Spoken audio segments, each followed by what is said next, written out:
Most people are time wasters. That's the basic rule. Most people are time wasters. They waste your time, they waste their own time, they waste other people's time, and you have to be alert to it. People are time wasters, and the great majority of people have no goals, they have no priorities, they have no plans, they have no concern about becoming successful, and they think that you're the same. They think because their time isn't worth anything, that your time isn't worth anything also. So be very alert to that. The magic word in time management is no. Learn to say no to activities, tasks, responsibilities, and obligations that do not contribute to the most important goals that you have set for yourself.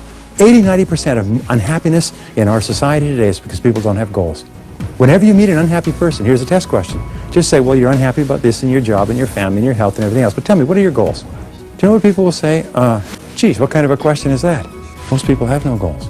As soon as they have goals, they start to move forward. Every morning when you get up, say over and over to yourself, do it now, do it now, do it now, I do it now, do it now. Whenever you have this tendency to procrastinate, program your subconscious mind with this automatic conditioned command, do it now, do it now, do it now.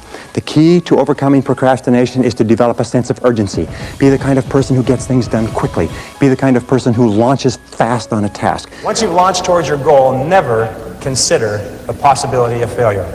The Germans have a saying, it's immer vorne, nie zurück, and it means always forward, never backward. Never consider the possibility of failure. Every person here is here because they refused to quit when the going got rough. Nobody ever makes it on their own. One of the great lessons of life. We all need help from others to get over the rough spots on the journey of life. Number one, dream big dreams. Let your mind float free. All really exceptional men and women dream big dreams. They allow their minds to float. They think of what they could be and what they could do and what they really, really want. So here's 3 questions that you can ask. The first question is, what would you do? What would you set as a goal for yourself? What would you want to be or have if you just won $1 million in the lottery?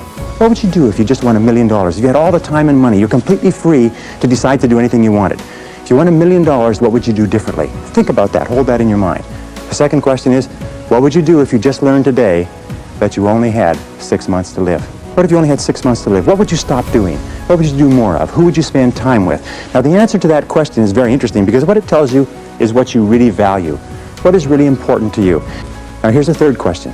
The third question is, what one great thing would you dare to dream if you knew you could not fail? If you knew beyond a shadow of a doubt that you could not fail, what one thing would you set as a goal for yourself?